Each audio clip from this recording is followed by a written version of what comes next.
Hey guys, thanks for tuning into the Lather Talk podcast. We have a really exciting episode for you today as Gerard and I once again talk to Shane from Blackland Razors, and he's giving us a scoop on his newest razor, the Era. The kicker here though is how this razor is made, which is a brilliant bit of innovation. Keep on listening to find out more.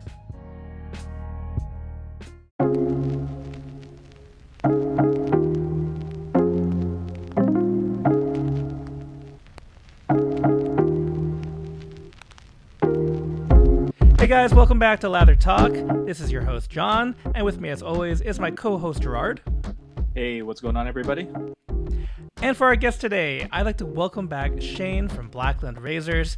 Shane, we talked to him back in January. We wanted to catch up with him because on top of just seeing what he's been up to, he has a very exciting announcement that we'll get into a little bit into this episode. But Shane, welcome back to Lather Talk.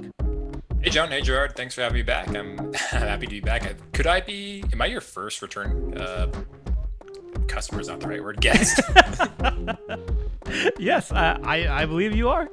Awesome, I'm glad to be it. Yeah, I'm glad to be back, and we're going to talk about the Era today and some other things too, huh? That's right, and Shane mentioned the Era, which you guys don't know what that is right now, but you will find out in a little bit. But Definitely. We were just talking about, what are some things we want to cover in today's episode. And Shane, I know there's one thing that you wanted to touch upon that we covered in an episode between this one and the previous one. Yeah. So when you guys had Ross on, you were talking about the Blackbird Titanium, and mostly you guys had super positive things to say, which is, wonderful. But you guys also brought up some really good points about some quality issues, particularly around the finish. And you guys had, really good points about that. And so I wanted to address those and also talk about how we've already fixed most of them. All of them. But, you guys were talking about primarily finish issues regarding like small scratches and things like that on the end. And those are issues that, I definitely was aware of with the titanium, the machined finish. And so what we've done to fix that is a few things. First, on the manufacturing side, I'm now big enough with my machinists, a big enough customer, we do hundreds of thousands of dollars a year with them, that I can finally institute quality controls of my own, like on them. And I have some leverage now. So what we've done is instituted several different quality checkpoints and kind of tightened up the finish. Turns out there are some things that weren't systematized that should have been. So we now have several QC checkpoints during production, and then also more stringent checks after production. And then when I receive them, we're also tightening things up on my end. And part of that is, we're right now in the midst of building out a new headquarters and kind of renovating a space to get that set up. I think we talked maybe about that happening last time I was on. And I'm also hiring my first employees here in the next couple of weeks. So having people to help and then also establishing those systems for them and for me to make sure that we check quality on our end will help. So we're taking care of the quality on the manufacturing side and at the shipping side at my side. So so I just wanted to address those points that they were accurate, and I'm glad you guys shared them. But we're also fixing them and have fixed them, and that's true particularly for the titanium, which is kind of more difficult to machine. So there's a bit more finish issues, a bit more common with that one, but it's also true across the entire line of our products. So those same QC standards will be spread out across everything. So just kind of tighten everything up and just keep improving. That's great to hear.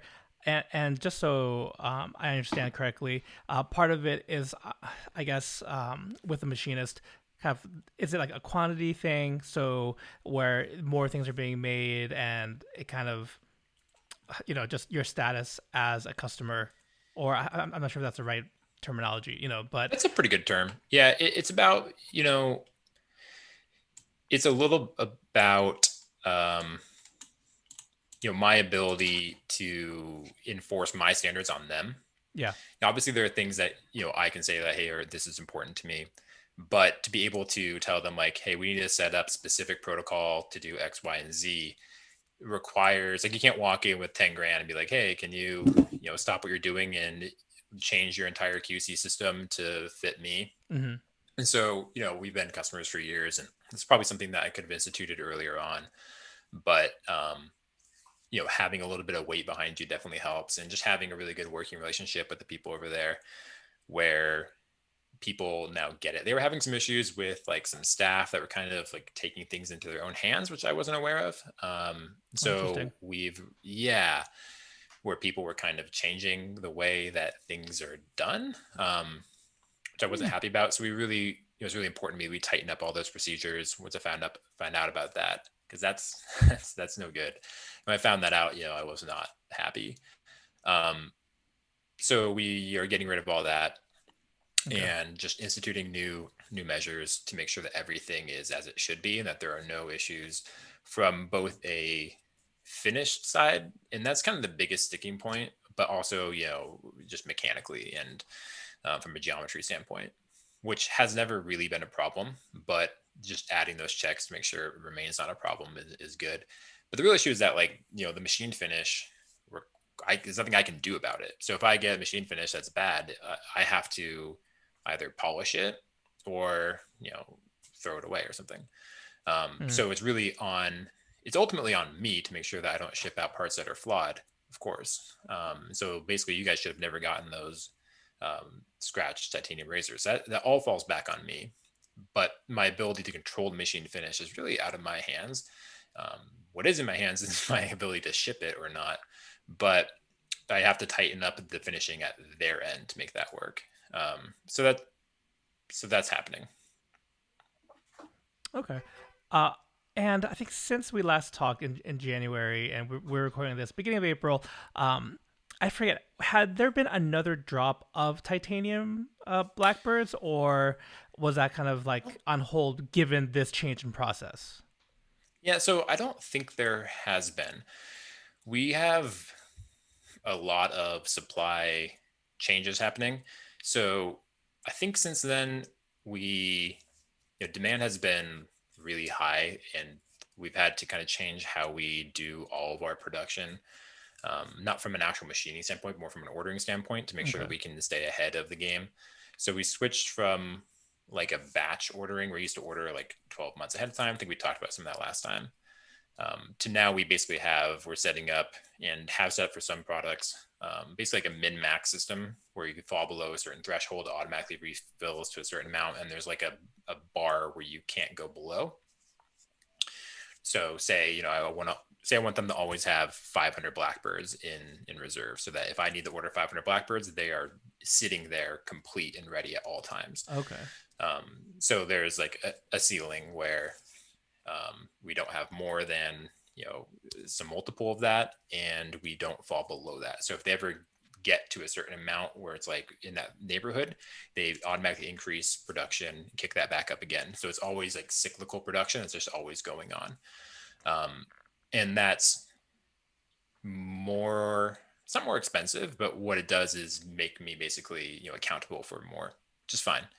But what it'll do is keep us ahead of the game so that, we're always ahead of demand, which has been an issue. And so that's kind of spreading out throughout the entire line. It'll take a few months for that to all kind of take place. I think the Blackbird stainless is already on that system. Titanium is being machined now. I think we should be wrapped up in titanium within a week. I expect this to be done earlier, but it's been like juggling, getting the like vectors back in stock, getting the stainless Blackbirds back in stock, and just kind of keeping everything there. And then titanium gets kind of kicked around sometimes, but that'll be back really soon. It should have been back already, frankly, but it'll be back soon. And then the goal is that we just don't do this anymore. Like, we don't want to do drops. I don't want to do it's kind of cyclical, like sell out, do it again, that kind of thing. I hate that. I know you guys hate it too. So the goal is, and it's not just a goal, it's basically already happened, is that won't happen anymore. I see. I was going to say, if another drop had happened, because then we can measure whether there was a Lather Talk boost, Yeah. I think unofficially. Unofficially, but officially. Yeah. So I think there is maybe a Lather Talk boost because man, I get so many emails about titanium, and I especially am. actually right around that podcast dropping, I did get some extra emails where people were like, "Man, I really need to get one. Everyone's talking about it," and it's true, man. People love that razor. It blows my mind. But it also doesn't because it's really good. But people love that more than probably anything I've dropped. I think maybe the Vector, but people really like the Blackbird titanium. Yeah, well, I Yeah. mean, sorry, Go ahead, go. John. Oh. No, no, you. I was just gonna say, I think it's telling that when we talked last time, you're like, there is a noticeable difference between stainless steel and titanium. Because I would say most of the times you change materials, it's aesthetic, it's weight. But the fact Yeah, that you're like, no, no, no, it's just like it kind of yeah, tames it a bit. As far as like the blade feel goes, but efficiency is still there. I mean, that's why like I think it helped me. Um, that razor helped me realize like, okay, I'm going like all in on this high efficiency low blade feel kind of setup. So that yeah. yeah. And people ask, like, is the difference between the Blackbird and titanium just the weight? I'm like, yeah, but it's a huge difference. Like, it really matters. So the answer Yeah. is yes, but also no. Yeah, I was talking about it with a friend. He actually loaned his to me, first, and I asked him, like, did you use a stainless steel? And he's like, yeah. I'm like, it's it's not just the weight, right? Like is it like like are we just is that 90 grams or 100 grams or whatever in the stainless as opposed to the Yeah, 55, 56 in the titanium? Is it really just that? Is like our bodies just kind of like not accounting for it, and we're just kind of like going more natural? And yeah, just killer. And totally. yeah, and officially, like or I guess I'm sorry, unofficially, yeah, so many people been passing it around, stuff like that. They're just like, yeah, this is just really good. We're just so ready to Yeah. have it. Yeah, people have been really responding well to that. It's pretty cool. People have also, kind of getting ramped up for the Vector in titanium, which I'm really curious about. That's coming up soon. I'll have some samples for myself here in the next few weeks, probably this month. Oh, nice. But I'm curious about that because, I said this also about the Blackbird, but I just feel like, well, it's just going to be a lighter Vector. Like, do we really need that? And I felt the same way about the Blackbird, and it was amazing. I have no idea with the Vector, frankly. It'll be really interesting because the Vector is already really light anyway. Yeah. So it might be too light. I don't know, but we're gonna find out. Well, that's exciting. Um, Yeah, uh, I guess this is probably a good time to bring up though, as far as new sure. things coming out. Shane gave us, or he's giving us, the scoop on a brand new razor called the Era, coming from Blackland. And well, I think Shane's the best person to talk about it. He's here with us now anyway. So, Shane, please tell us about You this new guys, razor. I am so damn excited. This is something I've been working on, depending on how you count, sort of like 18 months. Um, and I am really excited. I've been kind of like keeping this bottled up.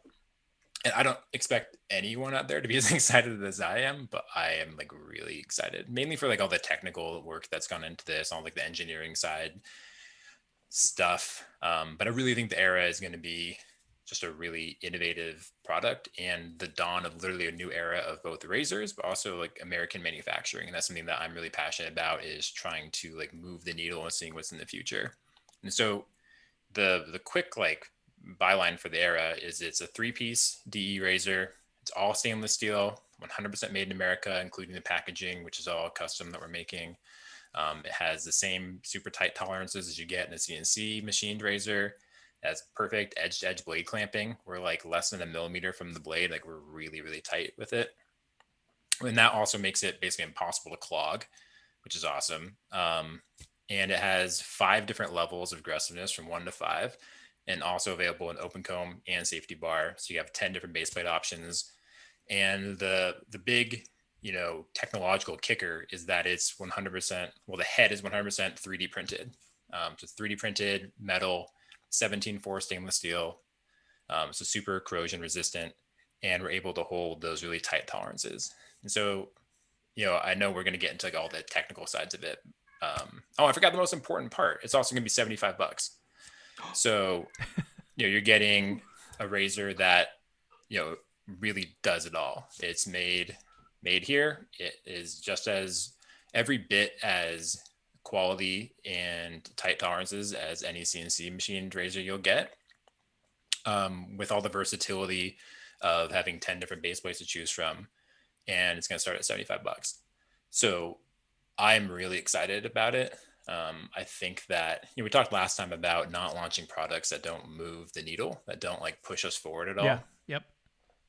And I think that innovation comes in all different ways. I know a lot of people, if you look at the forums, I've dropped a teaser at this point about the era, and people are guessing like crazy, which is really fun to watch. But I know there will be a bunch of people going, it's just a razor, it's a 3-piece razor, I don't really care, that's not that innovative. The innovation comes from allowing people to have access to this product at this price point that does all these things at once. That's the innovation. And from the other side of it is the kind of supply side. So by 3D printing it, we also have much greater ability to scale. So where with CNC machine razors at this price point, they're constantly selling out. Like they make a few hundred and they sell it immediately, and then you're out of stock for a few months, and they kind of ramp back up and do it again and again. And it's just really hard to keep stock. Mm-hmm. But here we can scale up to thousands a month if we need to. And we can scale down, and we can do basically, we have complete control over our supply chain in a way that you don't with CNC, which is really nice. And we'll get into the details here, because I do say like 3D printed versus CNC, but there's also a lot of CNC in this razor. It's not just 3D printed. And the 3D printing itself is also kind of CNC, which we'll get into. But yeah, so that's the era. And I think it's going to be incredible. I've been using it kind of exclusively for the last few months, and it's a really, really good razor. Like aside from all the other, the spec list and the 3D printing and all the cool stuff about it and the price point, it's also just really good. So I'm really excited about it. It comes in this cool black finish. The packaging is awesome. We've been working on that, and I just can't wait to launch it.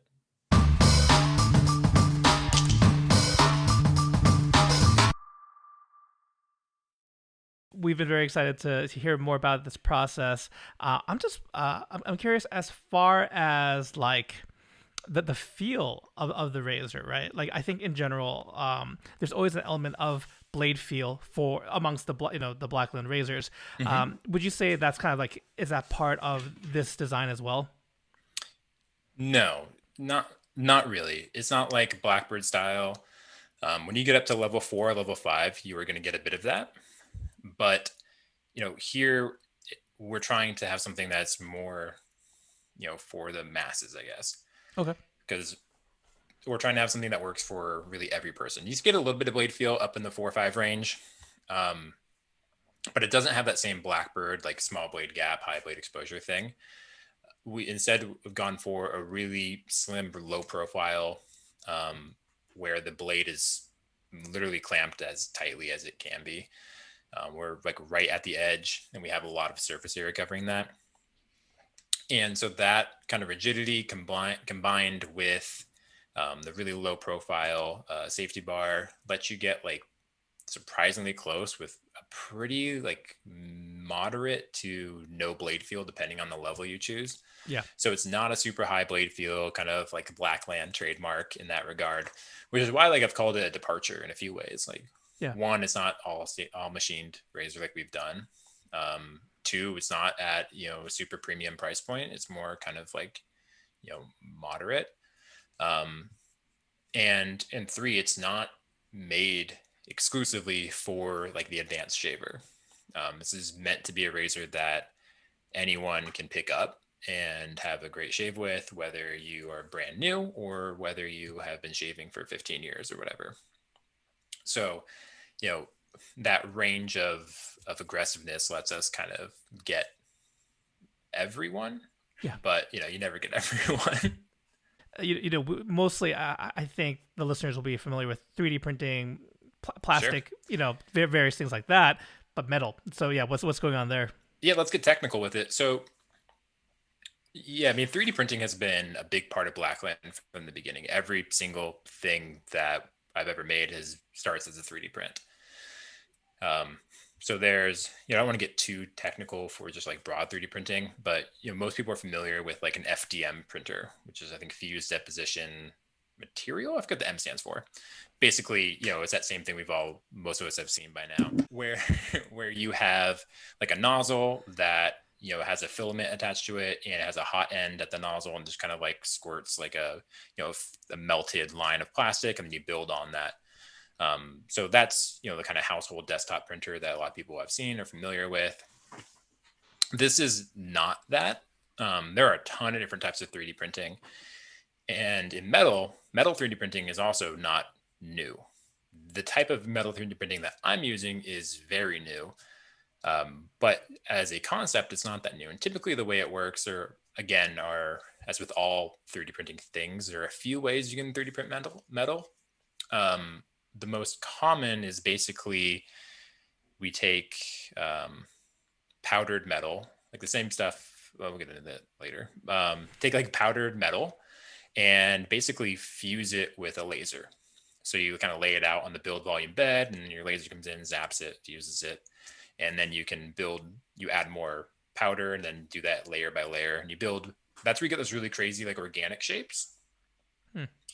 Where you've probably seen maybe some like really cool titanium 3D printed things. If you look at metal 3D printing, that's the stuff you're going to see.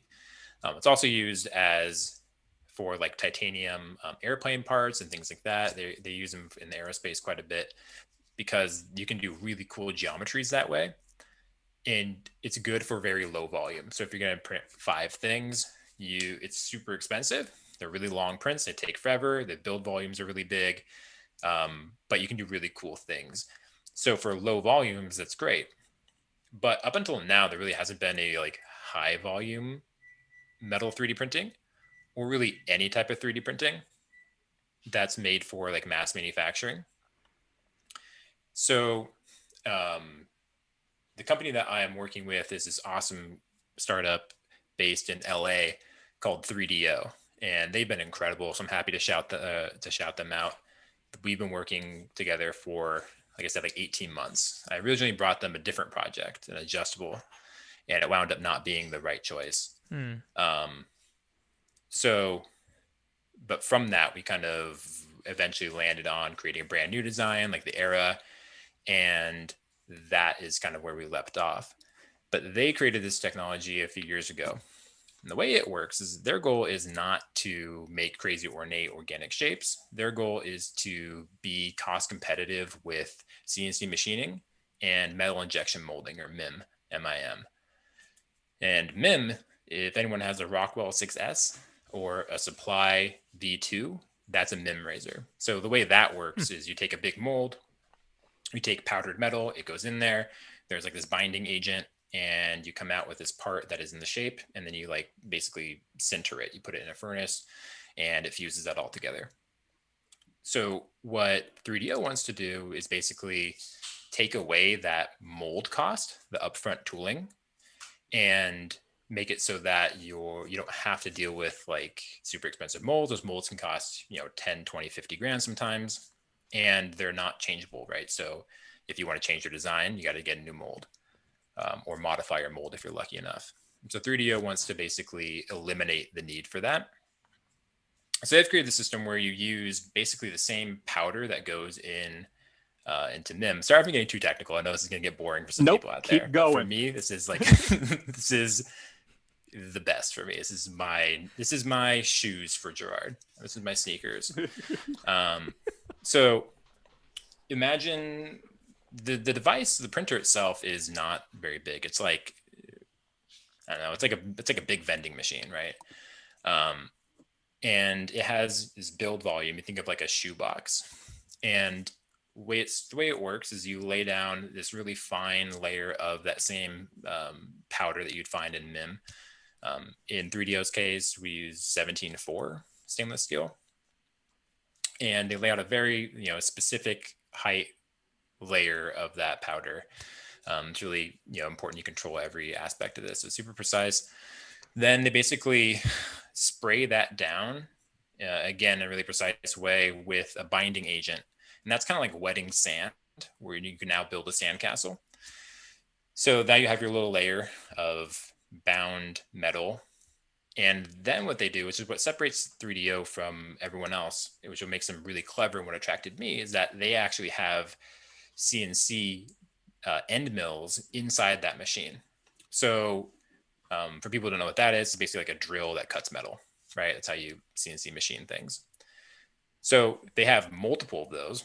I think in the newest build, they have 6 or 8 all in parallel. They all come down like this. They drop down and they cut the outline of that first layer. So say you want to make a pyramid, you'd first cut a big square and then a smaller square and a smaller square and a smaller square. So that's how you build kind of 3D printed parts. You take what we call 2.5 dimensions, where you take 2 dimensions and then kind of extrude up and just add thickness, and then you stack them on top of each other. And then you wind up with a 3-dimensional part. So they basically CNC cut like a router almost, just a outline, a perimeter of all the componentry you want. And then we do another layer, same thing. More powder comes down, binding agent, cut the outline. And the benefit of this is CNC machining is super reliable. It's super cost effective. And the reason why this is better, some people will be like, well, if you're machining, why don't you just machine it, stainless steel, like a billet steel? And the reason is that this is way easier on tools. So you're cutting this like bound cake instead of hard metal. And so, when we're CNC machining stuff, our traditional razors, we like burn through end mills and tools, and their lifespan is really short. 3DO basically never has to replace their tooling because they're cutting through like soft, powder. And so that extends their lifespan. It makes it really quick too, because you can go boop, boop, boop, and you just cut out around the outside. You don't have to like cut through metal. And there's also less waste because you just have to basically have this powdered metal. You don't have like a bunch of metal chips you're killing. And so then you take this green, what we call the green part. This is when everything's finished. You have, you filled the whole thing with that bound, those bound metal, the bound metal powder, right? So we've built the whole thing. Inside there is our little part that we've made. Now you have this big thing called the cake, and it comes out, and inside that there are, dozens of parts. And you take this big cake and you basically break out all the parts, and now you have a little base plate. And now you basically have the same stage where MIM was when we take it out of the mold. So instead of having the mold build this part, which we call the green part, they basically just 3D print it instead of having the mold do the work for us. And so now we have this part. It's super fragile. It feels almost like unfired, well, not quite like unfired clay, but you can like snap it in your hand. So you can take like this bound metal, you just snap it in half. It's also oversized too by like 20%, which we'll get into in a second. Then that goes into a furnace. It gets heated up. I actually don't know how hot it gets, but hot. The binding agent falls out, so that doesn't like ruin your mechanical properties. And then the metal is basically centered together, and you get really, really good density. So you actually get around 99% density. 99% of the density of billet steel, whereas MIM we actually get like something like 95%. For a razor, it doesn't really matter, but the point is you're getting something that is mechanically as strong as billet steel when you're done with it. But we're not done yet. So then we actually go for our razors, because things like blade exposure and blade gap are really important, and it's really, really critical that the blade is mounted really flat and level, and that all those safety bar surfaces have to be super perfect. We then go and actually CNC after it in post and just kind of like level those out, make sure that those can hold really tight tolerances. And so then we get the benefits of 3D printing and some of the benefits of CNC. And so you wind up with a razor that is, a third the price of some of our CNC razors and does everything you want it to do. The reason this has taken 18 months is because these are the largest parts that 3DO has ever printed this way. Hmm. And I mean, they're, with a razor, it's 42 millimeters long. It's really not that big, but they primarily make like stuff that's in firearms and little triggers and little componentry. And so making this part that is, pretty complex and also requires really tight tolerances and good accuracy was really a big challenge. So the last year has been spent on my end, kind of working on the design and fine tuning it for their procedure or for their technology, and them actually like developing the technology in step. So they use this product as basically a way to advance their own abilities. And I'm gonna turn on my brightness here. I'm beautiful. So they basically, people are listening to this. I turned up the brightness on my light here, so I can glow. But so they basically use this as a training device to advance their own skills and their own technological prowess.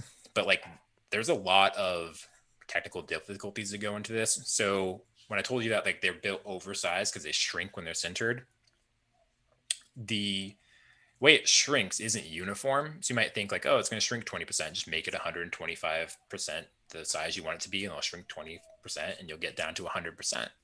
But the reality is that like they don't all, not all parts of the part shrink in the same way or in the same, along the same axes.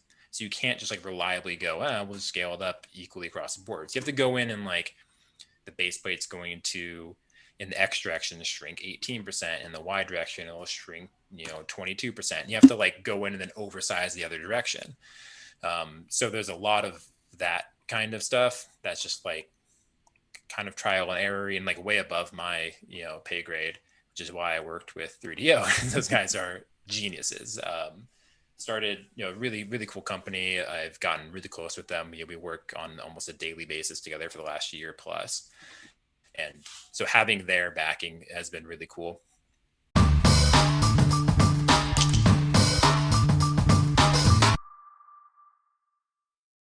Well, I mean, so what it sounds like, and this will be a good test to see if I understood it correctly. It's a hybrid. I mean, it is using that new technology, right? But like you mentioned, there's still a CNC component to it. But Yeah.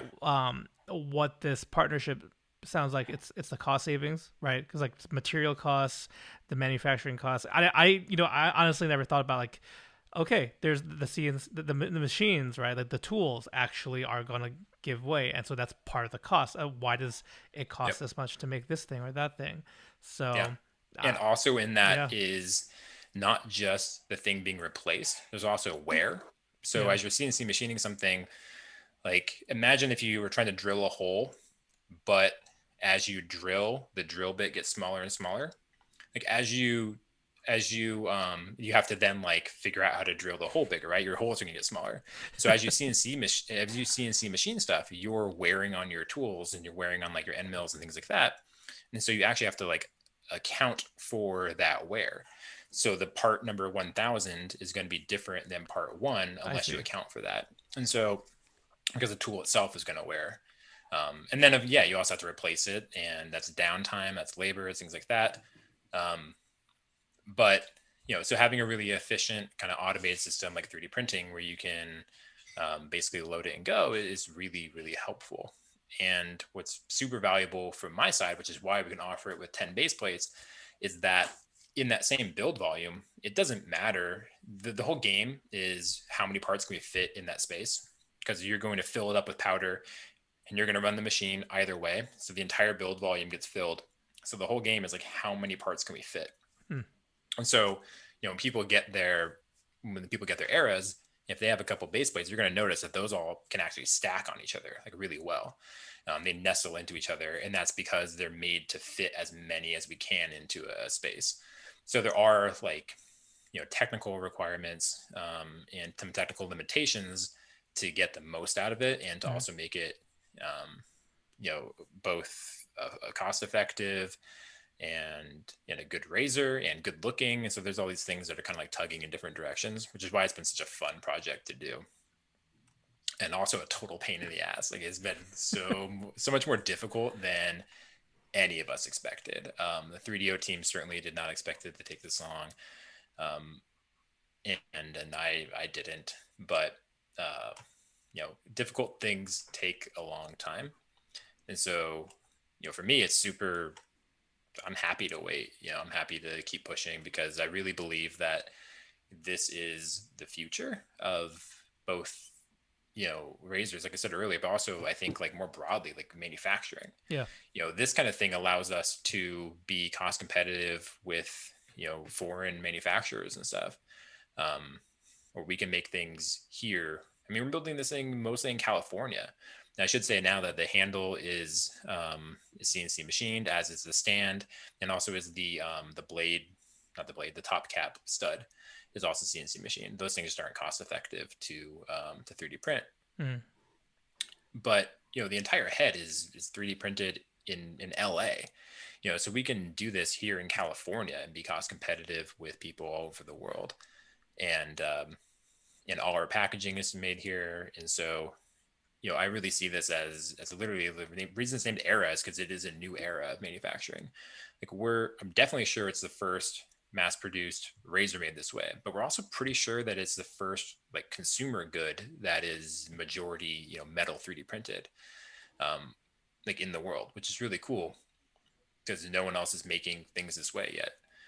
Exists in like little components, exists as part of like aircraft you fly on, but nothing that you buy that you own is majority made this way. And so this is like the first razor or first product we think that's in the world that's made this way. So I'm super excited to be part of that, and it's been really rewarding. But at the end of the day, it's just also a really good razor. I have so much going through my mind right now. Let's hear it, man. I've been talking too much. All right, no, so like as a consumer, that's also an enthusiast in this hobby, right?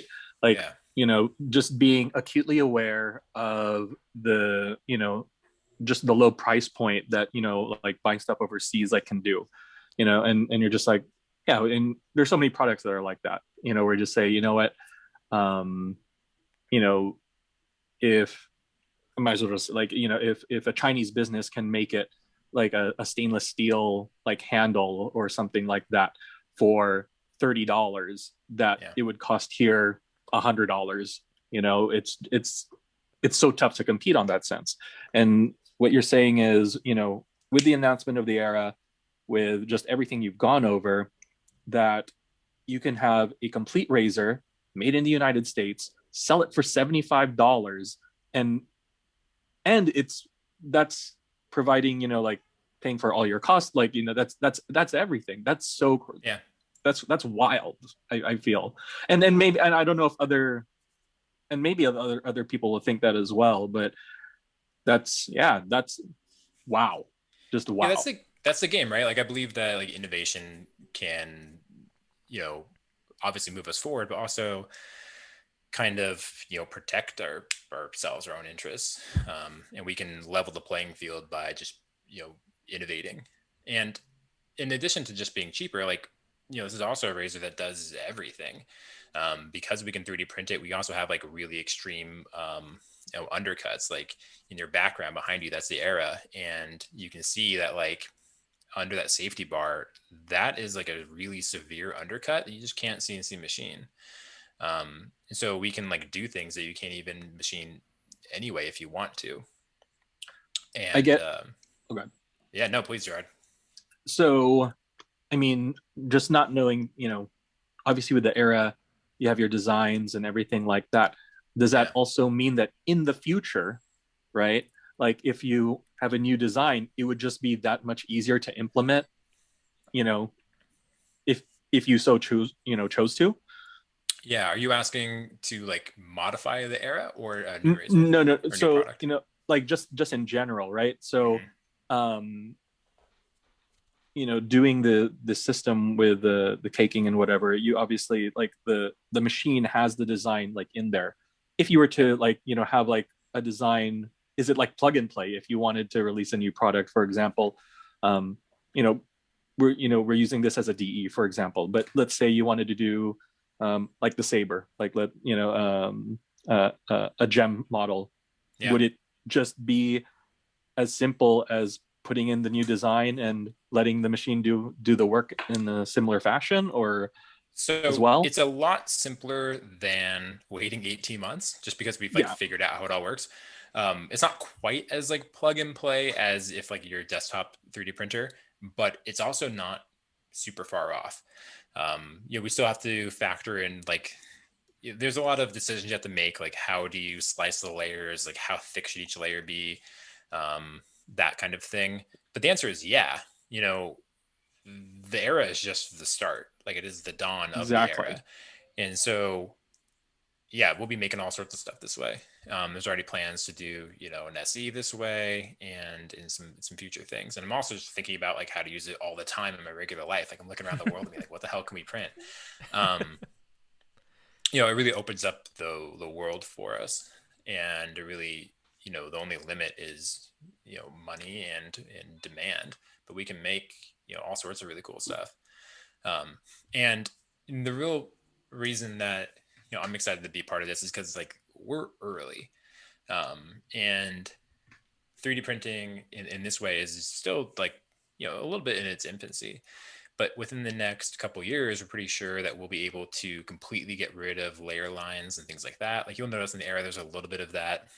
The pre-production models that like there's a picture behind you, there's a little bit more layer lines that we'd like to see. Because again, we were talking about building that pyramid. And if you have like each of those blocks, you get like that. If you step back far enough, it looks super smooth. When you get up close and fine detail, you can see a little bit of those lines. On the era, we've gone to great lengths to make them really small, and to make sure that they don't interfere with the shave, and make sure that they are aesthetically pleasing. And I think they certainly are. And we also don't want to shy away from like how it's made. Like I kind of want people to see that. It's kind of cool. But in the future, what we'll be able to do is have true like 3D, true three-dimensional machining as we go. So we talked about how like right now that that end mill comes down and it cuts like a profile. In the future, we'll be able to come down at an angle and cut like an angled profile to completely get rid of those layer lines up and completely eliminate them entirely. So you'll wind up with a part that you won't even be able to tell is 3D printed or machined. You'll look at it and just go like, oh, it must be MIM. But there's no usually on MIM you can see like little seams. Like if you look closely at like your 6S, you can see like a little bit like, oh, that's where the mold had the clamshell opened up. So this for me is just the start. And to your point, Gerard, yeah, we can do all sorts of fun stuff with it, and we're going to. So that's already coming up. And importantly, I should bring this up now. We also have exclusivity, so no one else can make them, which is really important. Which is why I'm happy to put my buddies 3DO on blast, because that's my secret up my sleeve. But we have exclusivity with them, so no one else can make anything with them.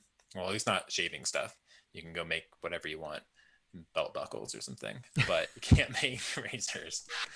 So, because of that, yeah, we'll be exploring this further. And that's not to say that like my CNC machine stuff will go away or that it will even slow down. This to me is just like another tool in my belt. But they're a really good tool, man. Like it's a really good tool.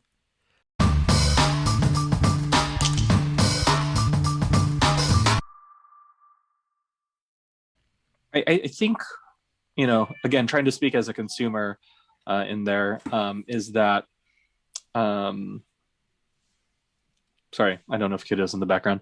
Speaking as a consumer, that like price point is really big with a lot of people, and so I think to hit that sub $100, $75 price point for a stainless steel premium product, or a premium level product, yeah, that is so convincing for, I think that's going to be so convincing for a lot of people.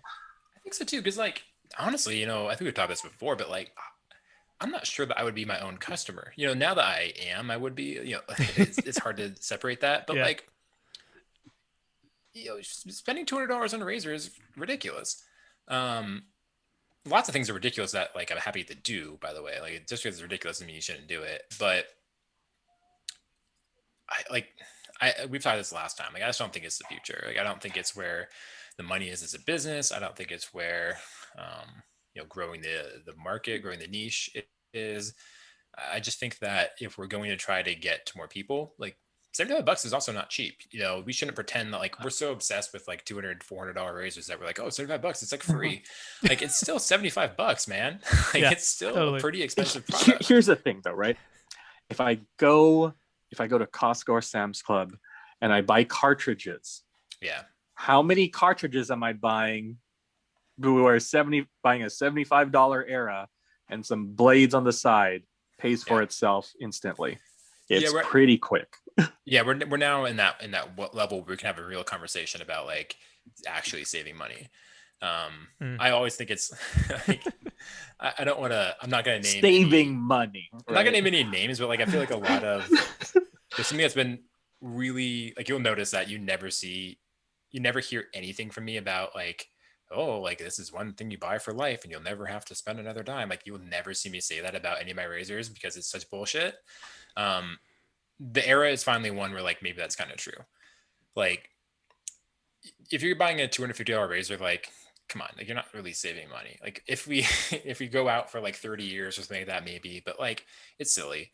But we're now at the price where we can kind of actually have those conversations for people. If they're like, hey, I want to get like one really good quality thing, I'm willing to spend a bit of money on it, or a really great gift. We're now in like that kind of territory where we can like, where people are willing to spend that money for something nice as like a treat for themselves. But like it's hard to get people to spend $200, and it should be. It's it's silly. That's real money.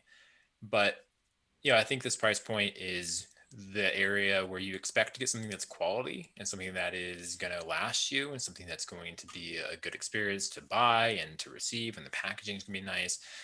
But it's not such like a off-putting price point. And that's where I want to be. Yeah, I think we mentioned that last time we talked to you, where in general, on the more, not the niche, not the extreme hobbyist side, but just in general, what are people's, your average customers, max price on a nice razor? I think we said 100, right? Like 100. So to target that, and in this case, or go under for quality, let alone like stainless steel, like that. I don't know. That's it's kind of funny, now that this is coming to market real soon. And and speaking of which, Shane, is there a estimated, like a release date? Yeah, so we're close. Production is actually happening now. We're working on some final details. Like we have some videography, photography, some packaging stuff. Everything's basically in like those final stages. And I think we're looking at a launch date here in the next like 3 to 6 weeks. So we're recording this on the 7th of April. So it should be, I think, early May. Okay. Drop date. And this won't be a pre-order. This is going to be, we have them. You can buy them. They'll ship immediately. And we are, though, we're artificially limiting supply, mainly because I think this razor will sell really well. I think it should. If it doesn't, I screwed up. And I want to make sure that like the 3DO, we need to make sure that they can keep up with it. We're all pretty confident in the production system. We're all really happy with how things are going. We have our quality down. We're all really happy with all that. But I'm pretty conservative in this regard, and I want to make sure that if something that's never been made before, let's not rush out the gate and make 5,000. Like let's start with like a couple hundred, make sure we can do it right, and more importantly, make sure that I can fulfill them. Because getting crushed by demand that I can't meet is no good. It doesn't really matter to me if I sell 1,000 razors if I can't ship them. So making sure that everything is tight on our side of things is also really important. So there'll be kind of calling it like a soft launch. In terms of like CNC machine razors, it's actually pretty high quantities. But I think we'll, probably sell out based on price point. And then we'll have basically like a tiered rollout over the next few months, and not a few months, next couple months.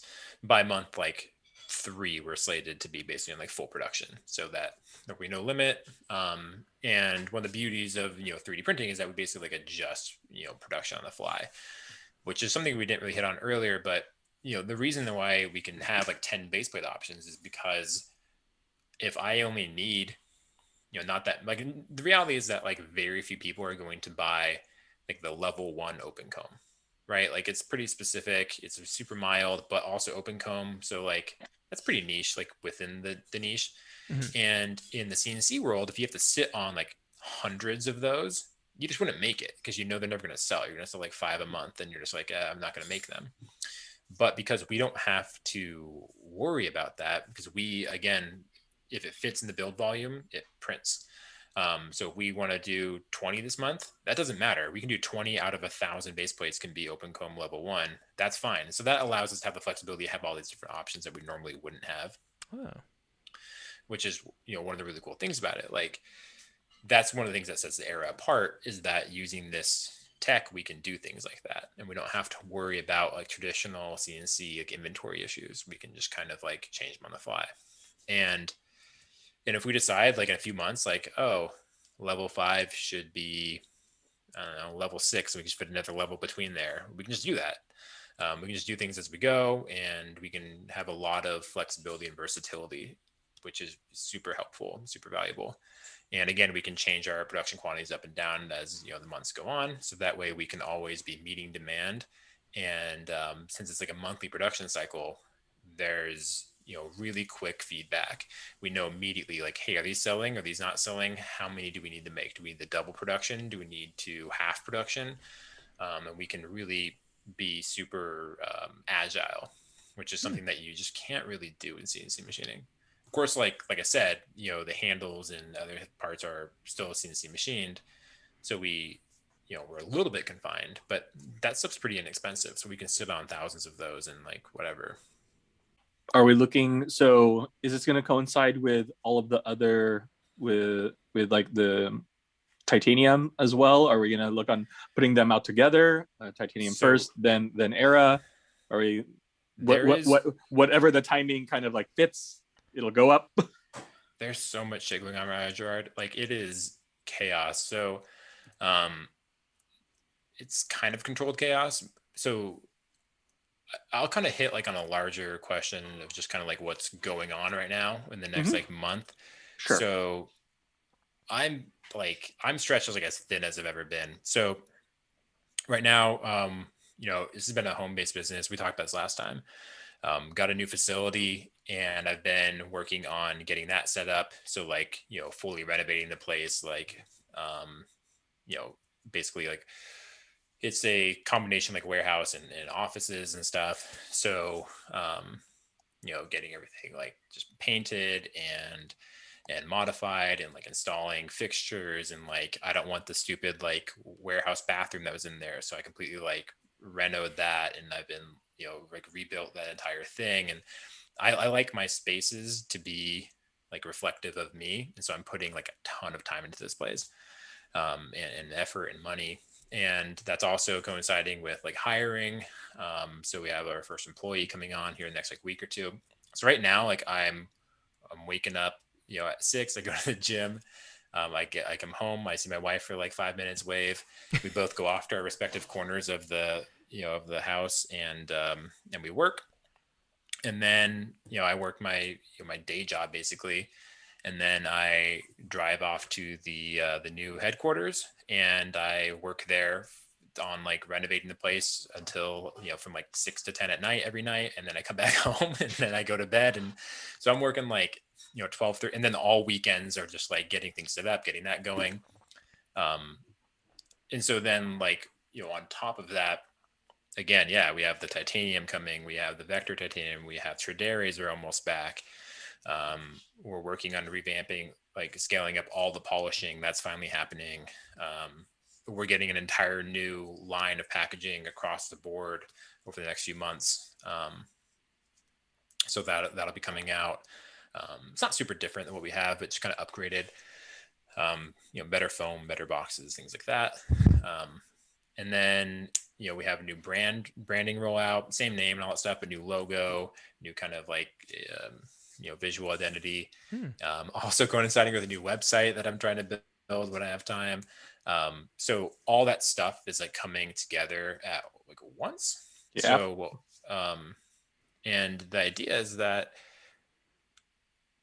I have to like bust my ass now so that it'll be a little bit easier on me in the next few months, because especially for like, honestly, Blackland is too much now for me. And then throwing on the era, which I think should have like really high demand. Um, it's really important that I'm able to fulfill those orders quickly and able to ship immediately, and still respond to emails and still like do all those normal things.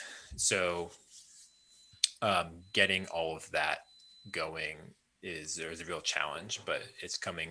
So yeah, to answer your question, there's a lot of juggling about like release dates and stuff, and I think it's gonna get Fair really enough. congested. Yeah, it's gonna get congested. Like, it's gonna be like, hey, titanium's here. Hey, the era's here. Hey, the Tradera's here. And it's gonna be like a little bit. It might be a little bit much. So, I definitely want to get the Blackbird titanium back in stock as quickly as possible. So that will just kind of like, when it's done, that's just gonna drop because people love it, and I don't want to keep it from them. But the like Vector titanium, I'll just like sit on that till it has like space. I want to put some space around the era, because, one, it's just like you want to give it some room to be kind of a center of attention before you drop new stuff around it. Of course. And also, like, people don't want to be like, oh God, I have so much to buy. Like, it gets like, it gets kind of stressful for people, like, because they want to buy all this stuff, but they're like, no, you put it too close together. And so that stuff's hard to figure out, but that's also kind of the stuff that is nice when, I'm at a position now where I have enough in the bank and I have some like security that, before, if it's done, I have to sell it immediately because I need that money like tomorrow. But now it's like, oh, okay, it's fine. Like, we can give it a month and I'll drop it like, in a month, and we can sit on those for a while, and that's okay. So that's something that, having a bit more mature business is like, it's one of the benefits. But most I'm just excited to get out of my apartment and get into like a big facility where we have like physical space to do stuff. So I'm really, really excited for that. And that's going to open up a lot of I don't know, a lot of opportunity, because like right now, 5 hours of my day is spent just doing like physical stuff, like order fulfillment, inventory management, just stuff like that. And that's such a waste of time isn't the right word, but it's not like the best use of my time. It's not moving the needle forward. That's just keeping us in place. That's just surviving. So that leaves like, 3 or 4 hours of actually doing stuff.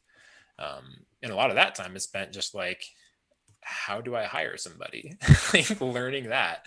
Those are things. And so like that whole process of getting help is like a big burden, actually. Like, I mean, it's pretty obvious that you have to learn how to do that stuff, but it's like, I'm in a position where I need the help, but to get the help, I actually have to like spend more time and more effort doing that. Mm-hmm. And so it's like a super burden right now to get help to lessen my burden. But that hurdle has been mostly passed, and that'll free me up to do like more products, more design stuff, more, videos and things like that. I'm trying to get more out there.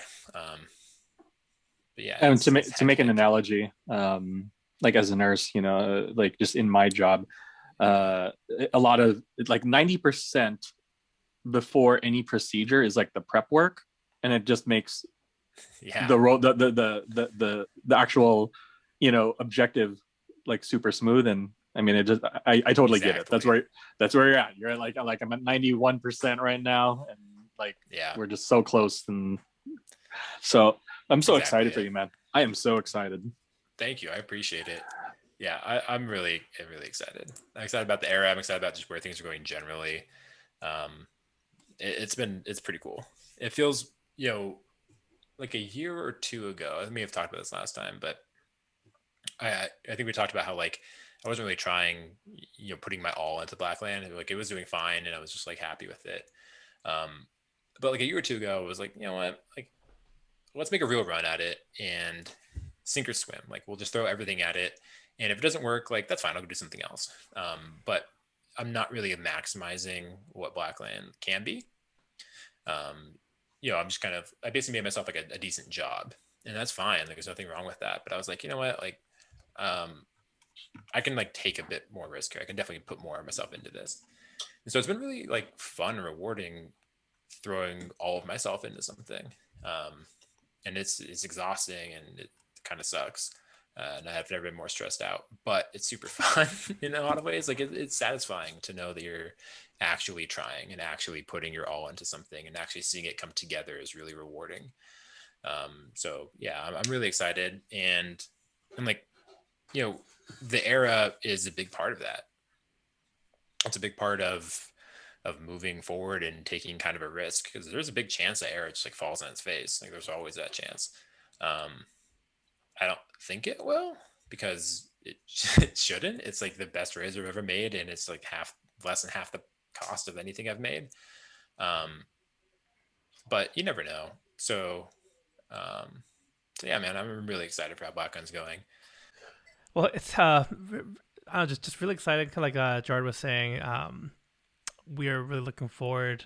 I don't know to what this could mean. Not just for Blackland, but for this new razor to get in people's hands. We can't wait to check it out once once the final release date's announced. So yeah, we'll absolutely get some for you guys. Awesome. But definitely, folks want to keep an eye on the Blackland website, the social media. I know Instagram. Yeah, Shane's kind of everywhere, so I try to be. Yeah. Yeah, I think pretty good job at just keeping people informed. But we definitely want to thank you for kind of giving us kind of the scoop on what's about to come, and even even if we got really detailed with the actual process of it, I know there are people listening here that are really excited about machining. Maybe they've been waiting the entirety of their wet shaving lives to hear more about machining.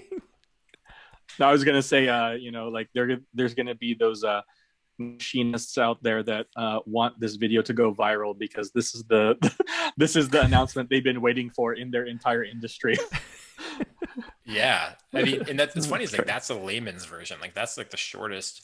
That's the shortest version that like I can give, and I'm also not the person making it. Like that's the important thing to know, is that like is when it comes to this stuff, like as much as I know, and I'm the kind of guy who wants to know like everything about it, like I want to know all the engineering stuff that goes into it. I want to know all like the technical stuff, even though it doesn't really matter. I just like knowing.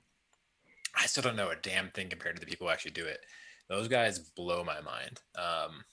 Well, actually, Shane, for folks who might just want to, they are interested in it, but maybe it's not their particular specialty. Are there any resources you can share? YouTube channels, websites, etc. For people who want to know more about this.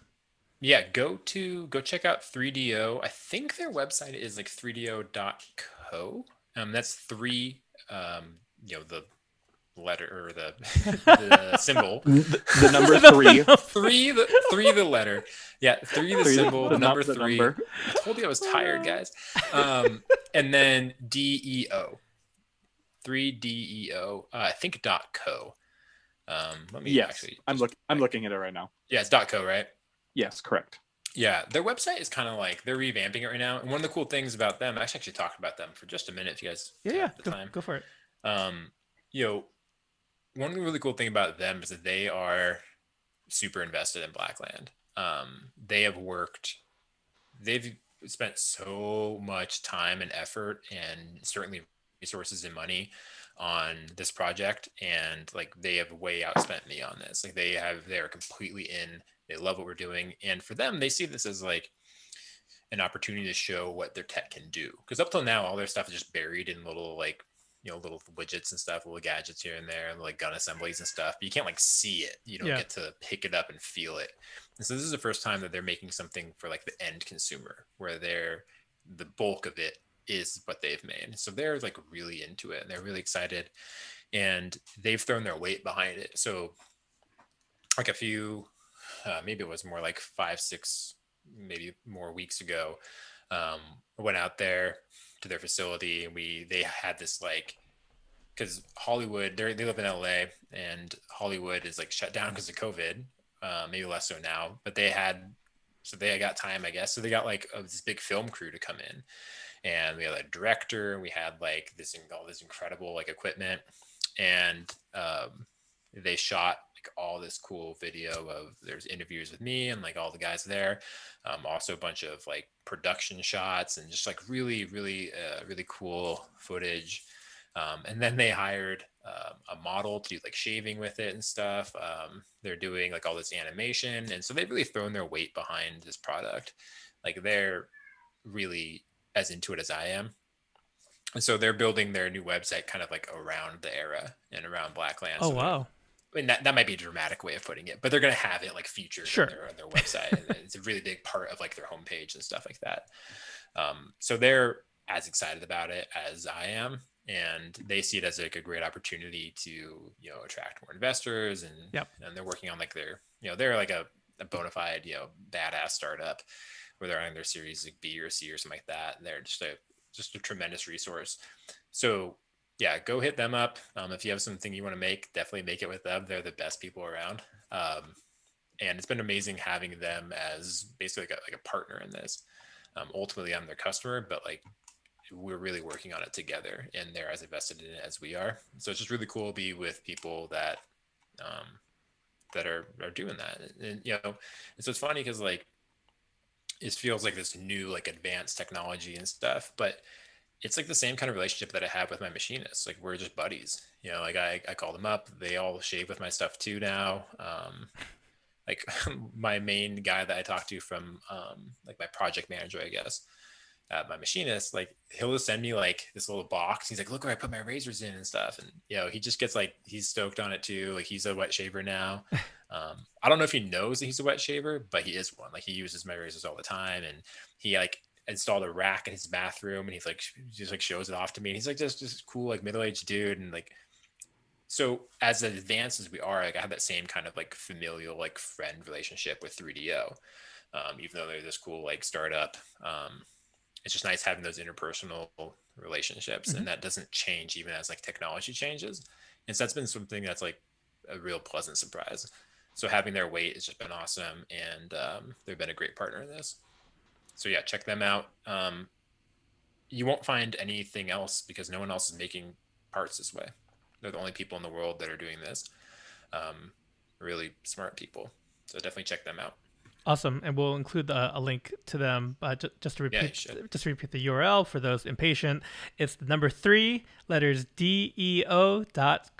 So we quickly pulled up the website. Yeah, more information, what they're doing, and yeah, that sounds very very exciting. A great partnership too. I think good relationships, right, with folks that you're collaborating with, working with, and partnering. It makes sense to make a quality product. But Shane, we just want to thank you again. Again, giving us a sneak peek, for lending us your time. We know, things sound certainly busy, but I think it's kind of like that light at the end of the tunnel is coming. Even if you have to space out the releases, just the fact that they're just around the corner, and we're so excited for you. Thanks for having me, guys. I really appreciate it. Thanks for having me back on. And maybe we'll do it again in a few months. We should probably have another guest on again. Thank you for joining us for this episode of Lather Talk. You can find more information about our guest, Blackland Razors, at blacklandrazors.com. You can also find all the links and socials for Gerard and myself in the show notes. Also, don't forget you can join the conversation on the Lather Talk Discord server. It's a great place to chat and hang out with your fellow wet shavers and listeners of the podcast. We hope you enjoy the show and that you'll join us for the next episode.